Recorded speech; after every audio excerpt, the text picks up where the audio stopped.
하나님, 감사와 영광을 주님께 올려드립니다. 예수께서 우리를 위하여서 죄 짐을 다 짊어지시고 십자가에 달려 돌아가셨으며, 또한 그 죄를 이기시고 사망을 이기시고 부활하신 예수 그리스도를 찬양하는 이 귀한 부활절 예배의 자리에 우리를 불러주심을 감사드립니다. 오늘 말씀을 들을 때 부활의 소망이 없이 이 땅에서의 염려와 근심과 걱정으로 가득 차 있는 자들에게 소망을 허락하여 주시옵소서. 또한 낙심하며 염려할 문제를 안고 하나님 앞에 나와 간절한 소망으로 주 앞에 나온 자들에게 응답하여 주시옵소서. 영과 육이 회복되고 부활하는 귀한 시간이 되게 하여 주시고 삶의 소망을 얻는 시간이 되게 하여 주시며 부활하신 예수 그리스도께 감사와 찬양을 올려드리는 시간 되게 하여 주시옵소서. 한 사람이라도 왔다가 그저가지 않게 하여 주시고 피곤해 지쳐 잠들지 않게 하여 주시고 주의 지혜를 허락하여 주시어서 말씀을 잘 이해하고 알아들을 수 있는 주님의 영을 허락하여 주시옵소서. 온몸이 기가 되어서 주의 말씀을 흡수하게 하여 주시사 우리 성도들이 30배, 60배, 100배의 결실을 맺으며 살아가는 삶이 되게 하여 주시옵소서. 종의 입술을 주께서 사로잡아 주시고 온전히 주님의 말씀만이 선포되게 하여 주시옵소서. 예수님 이름으로 기도하옵나이다. 부활절입니다. 그래서 예수님이 부활하셨습니다 하고 서로 마주보면서 선포하겠습니다. 예수님이 부활하셨습니다. 예수님이 부활하셨습니다. 다시 한번 예수님이 부활하셨습니다. 예수님이 부활하셨습니다. 예수님이 부활하셨습니다. 얼마나 놀라운 날입니까? 그래서 오늘 말씀의 제목은 다 같이 읽어보겠습니다. 시작! 예수 그리스도의 부활 승리. 오늘 고린도전서의 9절 9절을 세 단락으로 나눠서 읽었는데요. 사실 고린도 누군가 가서 좀 말씀해 주세요. 이거 울리는 거. 고린도전서 15장의 15장의 1절부터 58절까지 긴 절인데요. 이 긴 절이 무엇을 말하고 있냐면 부활의 소망, 그 다음에 부활이 우리에게 주는 영광, 그 다음에 부활에 대한 믿음이 어떤 것인지, 만약에 부활이 없었다면 우리는 어떤 지경에 이를 것인지, 이러한 부활에 대해서만 이야기하고 있어요. 그래서 고린도전서 15장을 부활장이라고 말하고 있습니다. 저는 어렸을 때부터 교회를 다녔는데 부활이 무슨 말인지 몰랐어요. 왜냐하면 한자 시대가 아니거든요. 제가 한문을 많이 몰라요. 그래서 저도 알기 위해서 한번 찾아봤습니다. 그래서 다시 살활 이래서 다시 살아나셨다는 것이 부활절입니다. 그래서 오늘이 그 예수님의 부활을 기념하는 부활절 예배를 저희가 드리고 있는 것입니다. 그래서 이렇게 아름다운 특성도 특별히 했고요. 그런데 오늘 고린도전서의 15장 한 장이 이렇게 긴데 바울이 이렇게 부활을 계속 이야기하는 이유가 무엇이냐면 고린도 교회 사람들은 이방 지역에 살고 있는 사람들이었어요. 그런데 바울이 듣자하니 그 성도 중에 일부가 예수 그리스도의 부활을 믿지 못하고 있다는 거예요. 그리고 자기들도 부활할 거라고 믿지 못하고 있다는 겁니다. 이것은 기독교 신앙에서는 완전히 신앙이 없다고 생각해야 돼요. 부활을 믿지 못하면 믿음이 없는 거예요. 그래서 오늘 예수 그리스도의 부활이 승리라고 그렇게 많이들 목사님들이 이야기하고 계속해서 그것을 승리라고 말하는데 도대체 그것이 나에게는 어떤 승리를 안겨주는지, 또 부활이 없다면 우리에게는 어떤 지경에 이르는지 한번 말씀을 통해서 은혜를 받고자 합니다. 1번 시작! 예수님의 부활은 죄에 대한 승리입니다. 바울은 부활의 그 메시지를 전할 때 그 당시에 고린도 교인들에게도 부활하신 예수님을 본 증인들이 있다고, 지금도 살아있다고, 대부분이 살아있다고 이야기하고 있어요. 왜냐하면 바울은 예수님과 동시대 사람이었기 때문에 충분히 그렇게 살아있을 수 있습니다. 처음에는 바울의 글에 의하면 게바한테 나타났다고 말해요. 게바는 베드로의 이름입니다. 베드로에게 나타나셨죠. 갈릴리 바다에 어부로 다시 돌아가 있는 베드로에게 부활하신 예수님이 나타나셔서 다시 사명을 주셨어요. 그리고 많은 제자들에게도 나타났어요. 그때 도마가 나의 주 나의 하나님이십니다 하고 고백했죠. 부활을 못 믿다가. 내가 그 손에 못자국을 한번 집어넣어 봐야 되겠다 하고 말했는데 예수님은 정말로 나타나셔서 내 손을 봐라, 내 발을 봐라 하고선 만진 다음에 보지 않고 믿는 자가 더 복되다 하는 말씀을 남겼죠. 그때 도마가 부끄러워하면서도 부활신앙이 생겼어요. 그래서 나의 주, 나의 하나님이십니다 하고 여태까지 예수님을 선생님으로만 알고 있다가 부활하신 예수님을 보면서 정말 당신은 하나님이시라고 말했다는 거예요. 그리고 나서 500명이 모여 있을 때 일시적으로 500명이 있을 때 그 자리에서도 예수님은 나타나셨어요. 그리고 뿐만 아니라 예수님은 40일 동안을 그저 그 갈릴리 있는 곳을 돌아다니셨습니다. 이전 부활 이전의 상태처럼 그냥 육신을 가지고 다니셨어요.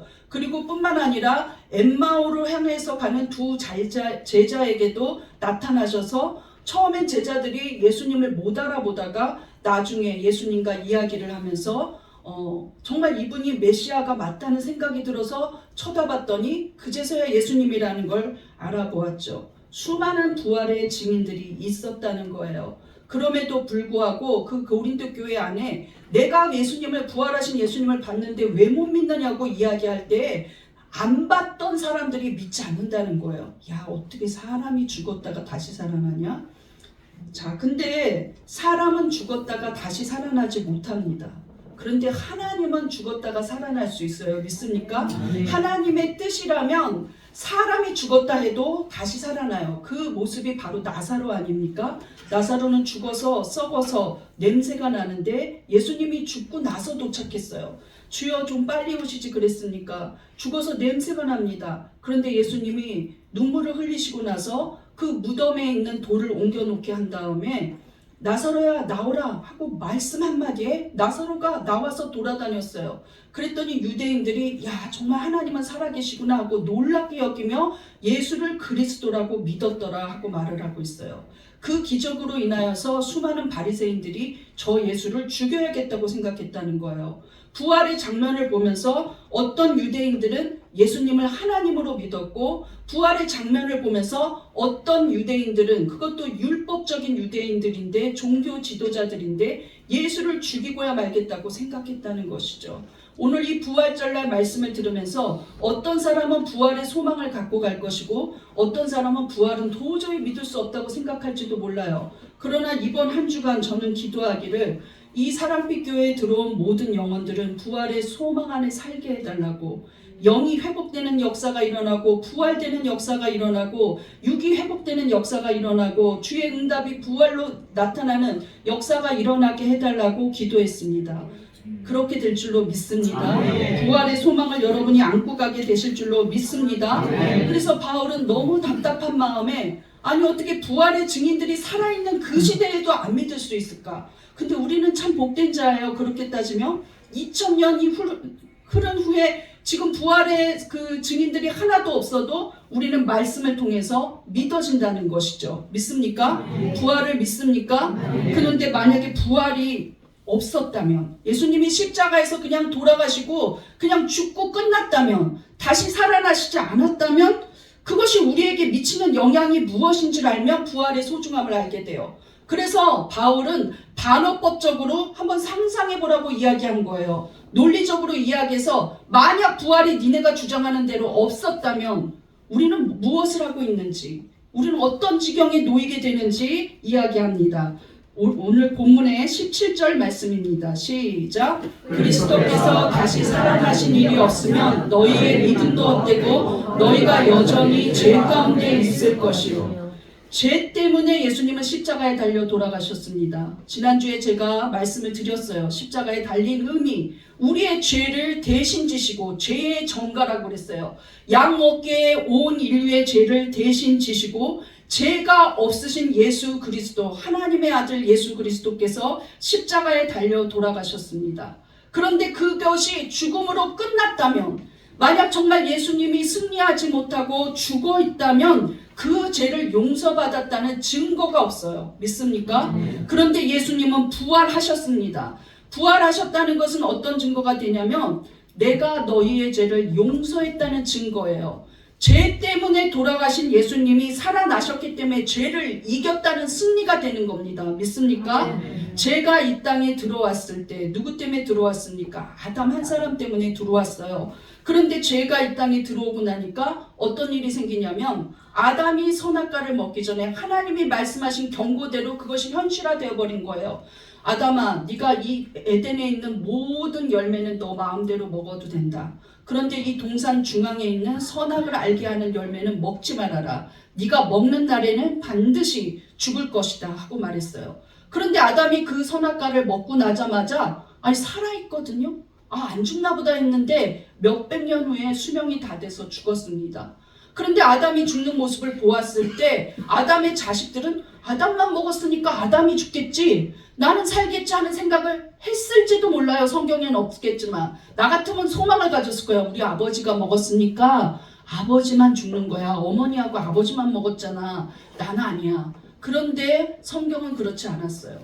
너가 이것을 먹는 날에는 죽으리라 했는데 심지어 무엇까지 영향을 미치냐면 가시가 열리고 엉겅퀴가 생겼어요. 그 말은 무엇이냐? 온 생물이, 살아있는 모든 생명체가 저주를 받은 거예요. 어떤 저주? 하나님을 반역하고 하나님을 배신했다는 저주가 그 땅에 임했다는 겁니다. 에덴의 동산에만 임한 것이 아니라 모든 인류에게 죄가 임했어요. 그런데 왜 죄를 지음으로 말미암아 사람은 죽어야 했느냐? 바로 죄의 값이 사망이기 때문입니다. 사망은 계속해서 죄를 공격해요. 그래서 계속해서 죽게 만든다는 거예요. 그래서 오늘 바울은 벌이 쏘는 것처럼 비유하면서 아주 쉽게 설명을 하고 있어요. 55절 56절 보겠습니다. 시작. 사망아 너의 승리가 어디 있느냐? 사망아 내가 쏘는 것이 어디 있느냐? 사망이 쏘는 것은 죄요. 여러분 벌에 물려보셨습니까? 근데 산모기에만 물려도 끔찍하긴 하더라고요. 그런데 벌에 쏘인다. 이것이 영어로 스팅인데 진짜로 영어 성경에 스팅이라는 단어를 쓰고 있어요. 그거 어떻게 한다는 것이냐? 사망이 죄를 계속해서 쏜다는 거예요. 즉 다시 발산을 반대로 생각해 보면 죄는 사망한테 계속 공격을 받아요. 죄를 지을 때마다 사망은 계속 쏘는 거예요. 한 번 쏘이면 그 벌의 독약이 온몸에 퍼져나가는 것처럼, 독침이 온몸에 퍼져나가는 것처럼 죄가 한 번 들어오면 온 인류가 그 벌의 영향을 받는 것처럼, 독의 영향을 받는 것처럼 사망에 이른다는 거예요. 자, 여기까지 보면 되게 불공평해 보여요. 그런데 하나님은 공의로우셨습니다. 아담 한 사람의 죄 때문에 사망이 이른 것처럼 예수 그리스도 한 분이 죄의 짐을 짊어지심으로 말미암아 인류가 구원받을 길이 열렸다는 거예요. 믿습니까? 그런데 그것이 무슨 증거로 나타나느냐? 죄와 사망에서 예수님은 3일 만에 부활하셨어요. 믿습니까? 다시 살아나셨습니다. 믿습니까? 지금도 살아 계세요. 믿습니까?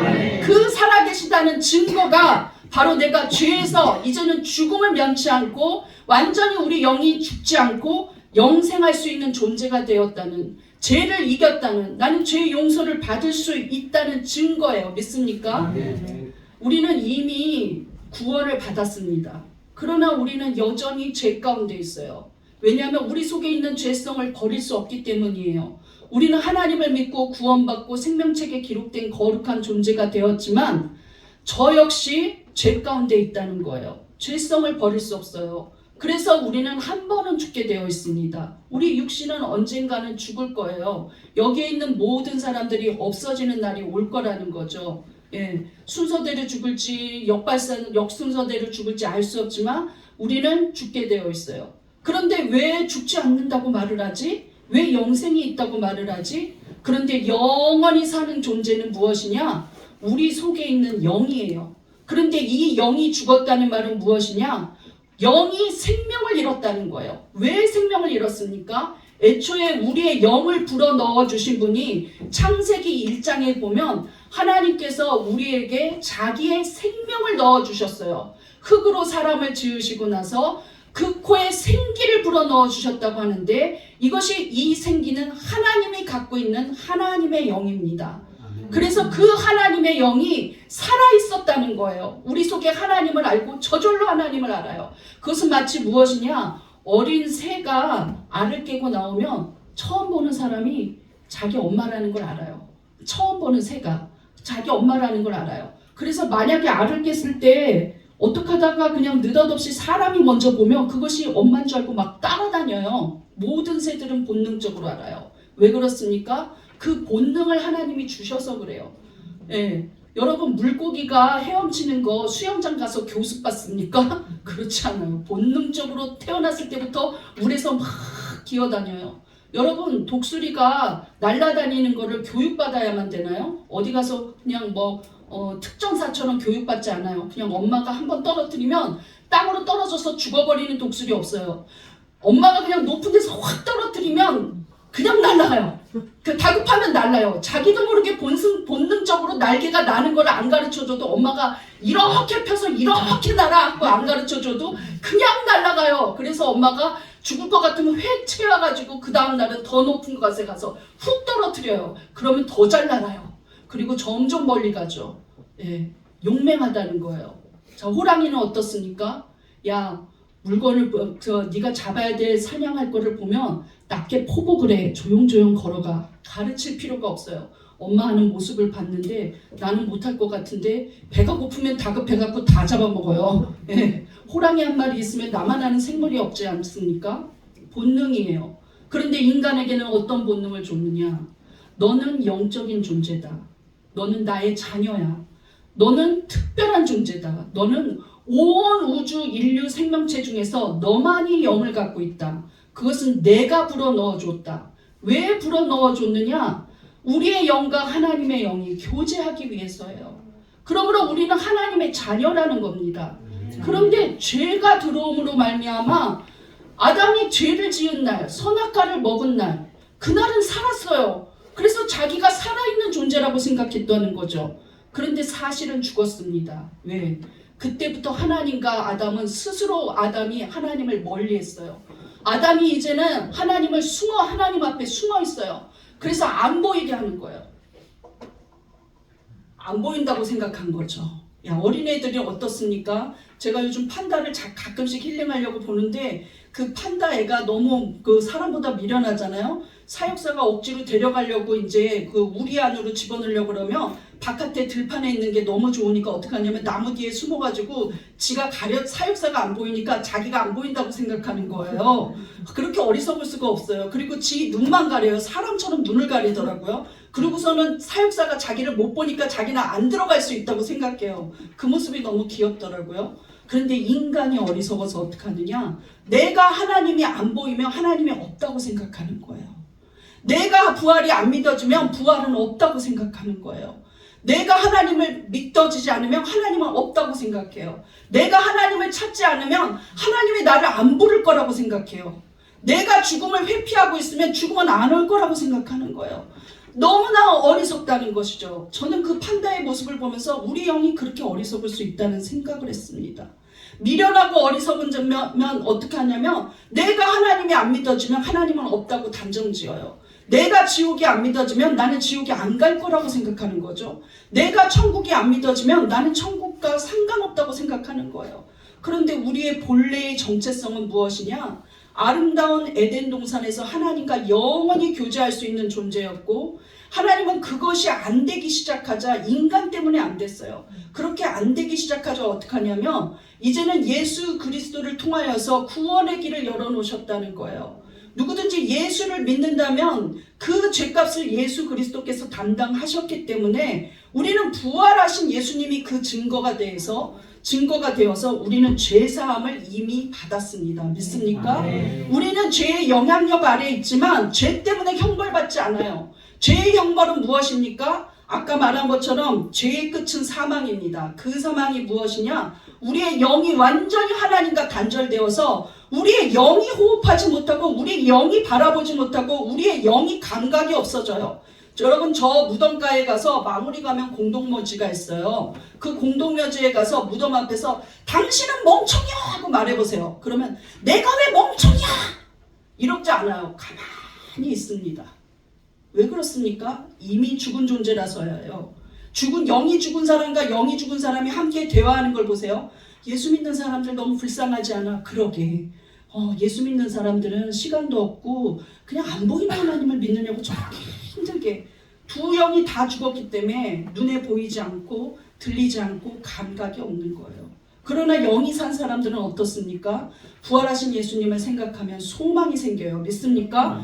우리가 죽을 병에 걸려도 영원히 죽지 않는다는 소망이 있다는 거예요. 나는 잠시 고통스러워도 천국 가면 우리 주님 앞에 가서 눈물도 없고 근심도 없다. 이 소망을 갖고 있는 거예요. 믿습니까? 내가 지금 죄를 지었어도 내가 예수 그리스도의 십자가를 바르면 나는 또 용서받는다는 소망이 있어요. 믿습니까? 바울이 말한 것은 바로 그것입니다. 우리가 예수 그리스도께서 죄의 짐을 짊어지시고 죽으셨는데 만약 그것을 이기고 살아나지 못했다면 우리는 여전히 지금까지도 2024년 3월 31일까지도 아니 그 이후까지도 영원히 죄에 헤매면서 우리의 영은 죽어갔을 거라는 거예요. 그런데 예수님이 살아나셨다는 겁니다. 믿습니까? 이 기쁜 소식만큼 지구상에 이만큼 기쁜 소식은 없는 거예요. 그래서 우리가 낙심하여도 낙심하지 말라고 바울은 말해요. 넘어뜨림을 당하여도 거꾸로 트림을 당하여도 우리는 낙심하지 말고 달려갈 길을 그저 달려가라는 겁니다. 믿습니까? 우리는 죄에서 사망에서 구원받았습니다. 믿습니까? 그것이 부활이 증거라는 거예요. 그래서 부활은 무엇이냐? 너희는 이제 의롭게 되었다. 나는 너희를 의롭게 간주하겠다. 너희는 의로운 자다 하고 선포해 주는 게 부활이라는 겁니다. 믿습니까? 로마서 4장 26절을 보겠습니다. 시작. 예수는 우리가 범죄한 것 때문에 내중이 되고 또한 우리를 의롭다 하시기 위하여 살아나셨느니라. 우리를 의롭다 하시기 위하여 살아나셨어요. 그 살아나신 예수님이 증거입니다. 아, 나는 죄인이 아니구나. 나는 죄 가운데 살고 있지만 예수 그리스도의 보배로운 피로 나는 용서받는구나. 나는 언제든지 하나님 앞으로 당당히 나갈 수 있는 존재가 되었구나. 나는 이제 의롭게 되었다. 나는 지금 죽어도 천국 간다는 소망은 예수 그리스도께서 살아계신 게 소망이라는 거예요. 믿습니까? 그러므로 우리 성도들이 죄 가운데 낙심하고 죄 가운데 염려하지 말고 예수님 앞으로 나오시기 바랍니다. 믿습니까? 그 살아계신 예수님은 지금도 여러분을 받아주시고 예수 그리스도의 보배로운 피가 여러분의 죄를 사해 주십니다. 믿습니까? 두 번째, 예수 그리스도의 부활 승리 2번 보겠습니다. 시작. 오직 부활하신 예수 안에서 영생을 얻습니다. 여러분, 제가 아까 말씀드렸어요. 한 사람 아담이 범죄했는데 왜 우리까지 죽어? 그런데 아담의 죄로 말미암아 우리가 죽을 존재가 되었지만 대신에 예수 그리스도께서 죽으심으로 말미암아 우리는 사는 존재가 되었어요. 그것이 오늘 본문의 21절 22절입니다. 시작. 한 사람으로 말미암았으니 죽은 자의 부활도 한 사람으로 말미암는도다. 아담 안에서 모든 사람이 죽은 것 같이 그리스도 안에서 모든 사람이 삶을 얻으리라. 여기 삶을 얻으리라는 것은 어떤 인생의 삶을 얻는다는 뜻이 아닙니다. 삶을 얻는다 헬라어 원어를 보면 조포임 에오 이래서 생명을 주다, 생명을 회복시키다. 그러니까 죽어가던 영혼도 회복이 되는 거예요. 믿습니까? 하나님을 모르던 영혼이 예수 그리스도 안에서 그리스도 안에 있으면 생명을 얻는 거예요. 믿습니까? 그것이 바로 영원히 사는 삶이 되었다. 그래서 영생입니다. 영생 따라해 보겠습니다. 영생. 근데 영생은 누구 안에서만 있을 수 있느냐? 영생으로 가는 길은 딱 한 길밖에 없어요. 그것이 바로 예수 그리스도라는 거예요. 오직 예수님만이 우리 죄를 대신해서 십자가를 지셨고 오직 예수님만이 부활하셨습니다. 여러분, 제가 어렸을 때 통일교회 마당에 놀이터가 너무 좋아서 갔어요.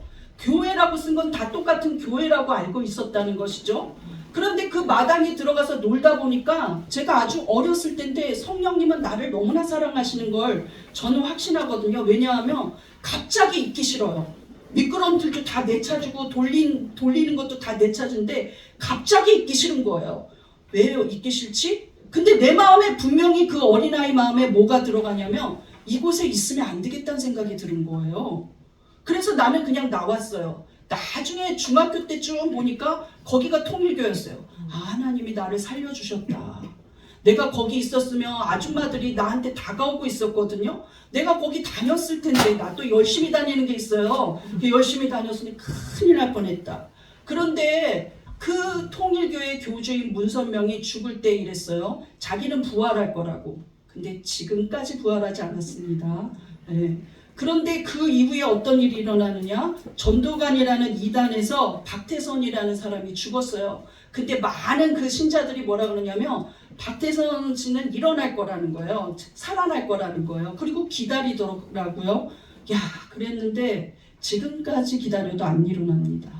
오직 예수님만이 3일 만에 부활하셨어요. 믿습니까? 네. 그것이 우리 예수님이 절대적으로 하나님이라는 증거인 거예요. 그러므로 우리는 다른 이로서는 구원을 얻을 길이 없다는 겁니다. 오직 살아계신 하나님, 나를 위해 죽으셨고 나를 위해 살아계신 하나님, 예수 그리스도밖에 없다는 거예요. 믿습니까? 네. 그러므로 우리가 할 일은 예수 그리스도를 붙잡고 살아가야 해요. 그리스도 안에 속한 자가 되어야 한다는 겁니다. 믿습니까? 네. 그것이 바로 내가 다시 올 때 너희도 부활할 영혼이다 하고 말씀해 주신 거예요. 우리는 지금 이 육신을 가지고 언제 죽을지 모르는 삶을 살고 있지만 결국에는 다시 영화로운 존재로 부활할 것입니다. 지금 내가 뭐 못생긴 얼굴을 가져서 불만이 있다면 아름다운 존재로 부활할 거예요. 내가 지금 좀 IQ가 안 좋아서 불만이 있다면 머리가 너무 좋은 존재로 부활할 거예요. 정말 완벽하게 영화로운 존재로 부활할 겁니다. 너무 좋아하시네요. 네. 예뻐진다니까. 네, 저도 살 빠지게 태어날 때 부활할 거예요. 그렇게 부활할 겁니다. 그것이 소망이에요. 그런데 방법은 무엇이냐? 예수 그리스도 안에 속해 있으라는 거예요. 그것이 23절입니다. 시작.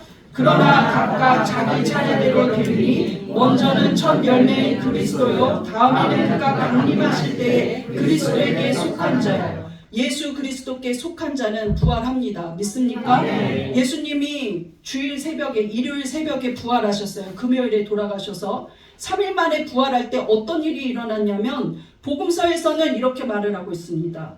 잠자던 자들, 즉 죽었던 자들이 예수님이 부활하실 때 죽었던 자들이 같이 부활한 사람들이 있었다는 거예요. 그것이 바로 증거라는 것이죠. 예수님이 첫 열매로 부활하셨지만 예수를 믿는 자는 예수 안에서 또 부활합니다. 믿습니까? 네. 그러므로 우리는 그 부활의 소망을 갖고 살아야 돼요. 믿습니까? 네. 부활이 여러분에게 소망이 되시기를 간절히 바랍니다. 네. 부활의 소망을 갖고 사시기를 바랍니다. 네. 그래서 복음을 전하는데 가장 고생한 사람이 누구였냐면 저는 바울이라고 생각해요. 너무너무 고생스러워서 그가 태풍에 가다가 밀리기도 하고 그 다음에 불뱀에 물리기도 하고 사람들한테 맞기도 하고 맞아서 길거리에 내던져지기도 하고 죽었다는 소리까지도 듣고 감옥에 갇히기도 하고 그 다음에 그냥 태장을 39대를 몇 번이나 맞으면서 그가 그 고통과 그 고생을 하면서도 그는 부활신앙이 있었어요. 그런데 자기가 어디 가서 나는 이렇게 복음을 전하는다고 희생당했다 이렇게 말하지 않고 그는 모든 것을 자기의 공로 정말 성령의 은사가 강한 사람인데 그 은사 다 자기가 가진 모든 것 자기의 모든 것 자기 지식 그 다음에 내가 바리새파 사람이라는 자부심 가말리엘에게서 배웠다는 그 문화생이라는 지적인 자부심 그 다음에 자기는 로마 시민권자라는 그 혈통의 자부심 그런 거 다 똥같이 여긴다고 했어요. 배설물로. 그럼 자기가 붙잡는 거는 유일하게 무엇이냐? 살아계신 예수 그리스도밖에 없다는 거예요. 왜 예수님을 붙잡느냐? 나는 예수 안에서 나를 발견했다는 거예요. 나는 예수 안에서 진리를 발견했다는 것이죠. 나는 예수 안에서 부활의 소망을 발견했기 때문에 나는 죽을 때까지 예수 그리스도 붙잡고 살겠다고 결단했어요. 그것이 바로 빌립보서의 고백입니다. 빌립보서 3장 8절에서 9절 시작. 또한 모든 것을 해로 여기는 내 주 그리스도 예수를 아는 지식이 가장 고상하기 때문이라. 내가 그를 위하여 모든 것을 잃어버리고 배설물로 여기는 그리스도를 얻고 그 안에서 발견되려 함이니. 여러분 다 가지고 있어도 예수 없는 사람들 죽을 때 얼마나 끔찍한지 모릅니다. 얼마라도 더 살게 하려고 애를 써요. 왜 그러냐? 죽음이 무섭기 때문이에요. 그런데 저는 지금까지 목회하면서 그리고 예수 믿으면서 죽어가는 많은 사람들에게 복음을 전했습니다. 예수 믿는 사람들은 이제 암이 걸렸으니까 아산병원에 갔더니 제가 몇 번을 아산병원에 죽음 직전에 있는 사람들한테 복음 전했어요. 그런데 그 사람들이 처음에는 두려워하다가 다음날 가면 얼굴에 정말로 근심 걱정이 없는 얼굴로 있어요. 그냥 병실에도 못 있고 간호사들이 죽어가는 사람은 처치실에도요. 그 처치실에서 손 하나 까딱을 못하고 있는데도 제가 손을 붙잡고 이미 폐암이 더 번져서 뇌암까지 돼서 눈이 안 보이고 시력을 잃었어요. 그런데 제가 그분의 손을 붙잡고 정말 예수 그리스도를 전하고 나서 지금 죽어도 천국에 간다는 이제 소망이 생겼으면 손을 2번 나를 주물러 보라고 했더니 주물러요. 그랬더니 옆에서 아내가 집사님인데 목사님 못 믿어요. 의식이 없어요. 이러는 거예요. 그럼 내가 이렇게 해보겠다고 또 복음을 전했어요. 또 기도하고 나를 손을 3번을 주물러 보라고. 그랬더니 3번 주무르더라고요. 아내는 또 안 믿어요. 그래서 눈을 2번 깜빡이라고. 눈을 2번 깜빡이고 며칠 있다 돌아가셨습니다. 소망은 그것이 정말로 안타깝기는 하지만 병으로 돌아가신다는 게 안타깝기는 하지만 우리는 부활하는 존재가 될 거예요. 그리고 천국에 갔어요. 그것이 가장 큰 소망입니다. 고대강실에서 살면 뭐합니까? 죽어서 지옥 가면 끝이에요. 그러니 여기 있을 때 예수 그리스도를 믿어야 한다는 거예요. 우리 예수님이 다시 천국에 가시기 직전에 자기가 승천할 걸 예비하고 있었어요. 그런데 제자들에게 했던 마지막 설교가 요한복음 14장에서 16절. 여러분이 요한복음 14장에서 16절을 보면 온통 빨간색이에요. 그것이 바로 고별 설교라는 것이죠. 그 고별 설교를 할 때 핵심 주제 성구가 바로 요한복음 15장 4절입니다. 시작. 내 안에 거하라. 나도 너희 안에 거하리라. 가지가 포도나무에 붙어있지 아니하면 스스로 열매를 맺을 수 없음같이 너희도 내 안에 있지 아니하면 그러하리라. 내 안에 거하라. 내 안에 거하라. 계속해서 말을 하고 있어요. 요한복음 15장은 계속해서 너희가 내 안에 거하라. 내 안에 거하라. 내 안에 거하라. 이것만 말하고 있다는 거예요. 그 말을 들은 고별설교를 직접 들은 제자들은 정말 예수만 바라봤어요. 그래서 그들은 예수를 위해서, 예수를 전하는 것을 위해서 생명을 걸고 인생을 걸었다는 거예요. 만약 그것이 가치 없는 일이었다면 그 중에 누구 하나라도 나는 이 일을 안 하겠습니다 할 텐데 그들은 박해를 감수하고 생명을 던져가면서 모두가 순교하면서 복음을 전했습니다. 우리가 예수 안에 거하지 아니하면 천국 갈 수 있는 방법은 한 개도 없어요. 다른 루트는 없다는 거예요. 믿습니까? 아멘. 다른 방법은 없어요. 오직 예수만이 우리의 영생의 구원자 되십니다. 믿습니까? 아멘. 우리 따라해 보겠습니다. 예수 안에 생명이 있습니다. 예수 안에 생명이 있습니다. 예수 안에 살겠습니다. 예수 안에 살겠습니다. 나는 살아계신 예수님을 믿습니다. 나는 살아계신 예수님을 믿습니다. 믿습니까? 아멘. 이 고백이 여러분의 신앙의 고백이 되시기 바랍니다. 아멘. 그럼 마지막으로 부활 신앙을 가진 우리들은 어떻게 살아야 할까요? 그것으로 결론을 맺고 있습니다. 고린도전서 15장 부활장은 3번을 보겠습니다. 시작. 우리의 수고는 헛되지 않습니다. 여러분 오늘 굉장히 분주한 게 많았어요. 일찍부터 와가지고 떡을 막 붙이고 떡을 막 이렇게 포장하고 그 다음에 계란 포장하고 막 이런 모습을 볼 때 제가 설교가 아니면 도와주고 싶다는 생각이 들어요. 너무나 아름답다. 예, 조금 일찍만 끝났으면 좋겠어요. 네, 너무나 아름답다. 막 찬양을 연습하고 막 특송을 연습하고 아름다운 악기를 할 때 저 귀한 재능을 주를 위해 사용한다는 거 정말 아름답다. 정말 귀하다. 그런데 우리가 가장 이 일을 하는 이유가 무엇입니까? 감사해서 하는 거예요. 감사해서. 믿습니까? 김가리 목사가 부탁해서 하는 게 아니고 김가리 목사님한테 특별한 신세를 져서 하는 게 아니고 하나님께 감사해서예요. 그런데 무엇이 가장 감사합니까? 나를 사망에서 건져주신 하나님, 내게 믿음을 주신 하나님, 내게 저 천국을 주신 하나님, 생명책에 기록되는 그 귀한 이름이 되게 하신 하나님, 내가 무엇이길래 나는 아무 값도 드리지 않았는데 나는 아무것도 아닌데 나는 그럴 만한 자격이 없는데 나에게 영생을 주신 그 하나님께 너무 감사해서 나는 찬양할 수 있으니까 찬양하고 나는 기도할 수 있으니까 기도하고 나는 떡을 썰 수 있으니까 떡을 썰고 나는 꽃을 바칠 수 있으니까 바치는 거예요. 아니 못한다 할지라도 찾아서라도 하고 싶은 마음일 거예요. 여러분과 저는 그렇습니다. 이것이 부활신앙이에요.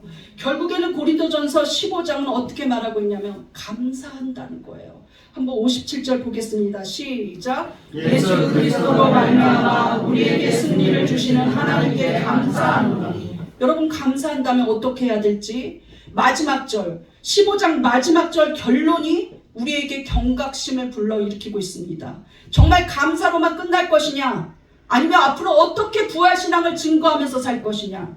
여러분 58절을 보겠습니다. 이것이 오늘의 결론입니다. 시작. 내 사랑하는 형제들아 견실하며 흔들리지 말고 항상 주의 일에 더욱 힘쓰는 자들이 되라. 이는 너의 수고가 주 안에서 헛되지 않는 줄 알리라. 견실하다는 것은 원래는 헤드라이오스라는 동사인데 의자에 가만히 앉아있다는 뜻이에요. 그런데 왜 앉아있느냐? 거기에서 완전히 정착하고 흔들리지 않게 하려고 견고하게 자리를 잡았다는 뜻이에요. 무슨 말이냐? 우리가 에베소서로 돌아가면 더 자세히 이야기하고 있습니다. 흔들리지 말라는 거예요. 누가 뭐 이 이야기를 했다고 흔들리고 누가 뭐 저게 좋다고 했다고 흔들리고 야 불교에 가면은 뭐를 준대 거기로 가고 그 다음에 야 저 신천지 가면 뭐 많이 준대 하고 거기 이단으로 빠져버리고 또 야 저기 목사님은 엄청나대 하면서 또 거기로 쓸려다니고 이러는 게 아니라 흔들리지 말고 너의 자리에서 봉사하고 헌신하라는 거예요. 그것이 에베소서 4장 14절입니다. 시작. 이는 우리가 이제부터 어린아이가 되지 아니하여 사람의 속임수와 간사한 유혹에 빠져 온갖 교훈의 풍조에 밀려 요동하지 않게 하려 합니다. 여러분 수많은 이단이 종말론을 이야기해요. 그런데 종말론에서 어떻게 얘기합니까? 그 의미와 그 뜻에 관심이 없어요. 예수 그리스도에게 속하지 않았으니까 예수 그리스도에게 포커스가 맞춰져 있지 않아요. 사실은 우리가 금요일날 요한계시록 강해를 하는데 요한계시록 강해에 제가 주제를 항상 매번 말합니다. 요한계시록은 종말에 집중하는 게 아니라 예수 그리스도의 영광을 선포하는 책이라고. 성경의 창세기부터 요한계시록까지 모두가 하나님 찬양이고 예수 그리스도의 영광을 찬양하고 있고 마지막 장 요한계시록 끝에도 아멘 주 예수여 어서 오시옵소서 예수로 끝난다는 거예요. 믿습니까? 아멘. 예수님의 놀라운 영광. 왜 영광스럽습니까? 죄와 사망을 이기시고 부활하시고 지금도 살아계시기 때문이에요. 믿습니까? 아멘. 그 예수님만 바라보고 진실하게 여러분 맡겨진 사명을 감당하시기 바라요. 믿습니까? 아멘. 오늘 58절에는 어떻게 다시 말하고 있습니까? 한번 보겠습니다. 시작. 내 사랑하는 형제들아 견실하며 흔들리지 말고 항상 주의 일에 더욱 힘쓰는 자들이 되라. 항상 네가 힘들던지 네가 바쁘던지 네가 아프던지 네가 감정이 상했든지 목사님이 몰라주든지 아무도 모르든지 너는 항상 주의 일에 힘쓰는 자들이 되라고 말하고 있다는 거예요. 근데 왜 주의 일에 힘쓰라고 그랬습니까? 그것이 하나라도 대가가 없는 것이 없다는 것이죠. 그래서 마지막 절에 이렇게 말을 하고 있습니다. 뒷부분 보겠습니다. 시작. 이는 너희 수고가 주 안에서 헛되지 않은 줄 알리라. 작은 개척교회에서 헌신하는 성도들 헛되지 않습니다. 작다고 해서 이 교회에 하나님이 없는 게 아니에요. 믿습니까? 아멘. 하나님의 영광을 위해서 있는 교회는 하나님의 뜻 안에서 그 헌신이 절대로 헛되지 않는 거예요. 아무도 알아주지 않는 곳에서 오지에서 복음을 전하다가 그냥 아무도 영광을 받지 않는 것 같은데 홀로 죽어간 선교사들, 하나님은 그 사람들 기억하십니다. 반드시 그 핏값을 갚아주신다고 말하고 있어요. 믿습니까? 아멘. 지금 이 시대에 이렇게 대형교회가 많은데 개척해서 어떡하냐. 그러나 하나님이 명령하셨다면 순종하고 개척한, 정말 삶을 내던지고 개척한 목사님, 사모님, 그 자녀들 하나님은 갚아주실 거라고 믿습니다. 남들은 다 큰 교회 가서 손님처럼 있는데 나는 하나님 앞에 일하겠다고 여기 와서 있는 정말로 초라한 교회에서 헌신하고 있는 여러분들, 하나님은 그 소구가 절대로 헛되지 않아요. 믿습니까? 목사는 일일이 칭찬하지 않을 수도 있어도 하나님은 작은 소자에게 냉수 한 그릇을 준 것을 기억한다고 하셨습니다. 마지막 날에 주여 주여 우리가 주의 이름으로 귀신도 쫓아내고 주의 이름으로 기적을 이렇게 행했는데 저를 모르십니까? 나는 너희를 알지 못한다고 했어요. 왜 알지 못하겠습니까?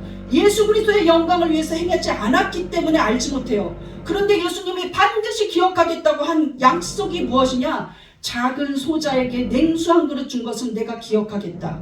그 소자에게 준 것이 나에게 준 것이다. 믿습니까? 아멘. 이 부활절 헌금 안에 얼마가 들었는지 성도들한테 발표하지 않아서 몰라요.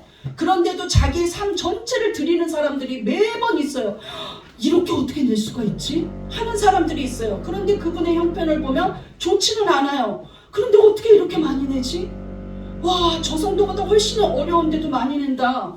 그것이 무엇이냐? 하나님이 보시는 걸 믿기 때문이에요.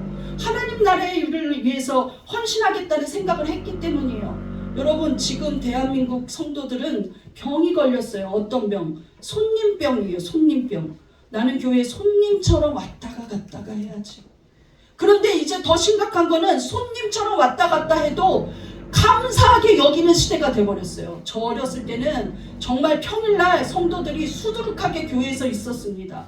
그런데 이제는 손님처럼 와도 너무나 감사합니다 하는 시대가 되었다는 거예요. 그런데 우리는 경각심을 가져야 합니다. 언제 예수님이 교회에 손님처럼 오라고 했습니까? 예수님은 우리에게 너희의 정체성은 무엇이냐? 나의 신부라고 했어요. 내가 너희를 위해서 처소를 준비하러 가는데 천국 잔치를 열 것인데 너는 거기에 신부다 하고 말씀하셨다는 거예요. 우리는 예수님이 신랑이고 우리가 신부입니다. 그런데 왜 객이 되려고 합니까? 우리는 예수님의 신부의 정체성을 발휘해야 돼요. 되찾아야 돼요. 예수님을 사랑한다면 손님으로 잊지 마십시오.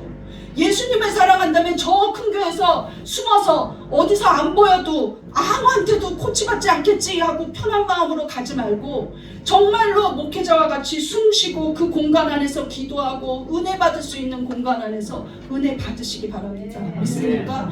예수님은 약속하셨어요. 나는 속히 오겠다. 그런데 네가 행한 대로 나는 갚아줄 것이다. 손님으로 지내면 손님이 되겠죠. 신부처럼 살았다면 신부가 될 것이에요. 요한계시록 22장 12절입니다. 시작. 보라, 내가 속히 오리니 내가 줄 상이 내게 있어 각 사람에게 그가 행한 대로 갚아주리라. 그가 행한 대로 너희가 헌신한 만큼 나는 반드시 그대로 공의롭게 갚아주겠다고 했어요. 그러나 이미 여러분이 너무나 예배자로 아름답게 서 있고 이미 여러분이 성도로서 너무나 흔들리지 않고 진실하게 성도로서의 사명을 감당하고 있기 때문에 여러분 헌신은 하나님이 반드시 갚아주시리라고 믿습니다. 예수 그리스도의 부활 승리는 어떤 것입니까? 1번 시작. 예수님의 부활은 죄에 대한 승리입니다. 2. 오직 부활하신 예수 안에서 영생을 얻습니다. 3. 우리의 수고는 헛되지 않습니다. 우리 시간에 우리를 위하여서 십자가에 달려 돌아가시고 부활하신 예수님 앞에 예수님, 나는 이제 정말로 수고를 아끼지 않고 헌신하며 이제 더 이상 손님이 되지 않고 예수님의 신부로 살겠습니다. 그렇게 주님을 기다리겠습니다 하면서 부활하신 예수님께 감사하며 기도하시겠습니다. 주여, 하나님 아버지, 정말로 우리를 위하여서 이 땅에 예수 그리스도를 보내어 주시고 십자가에서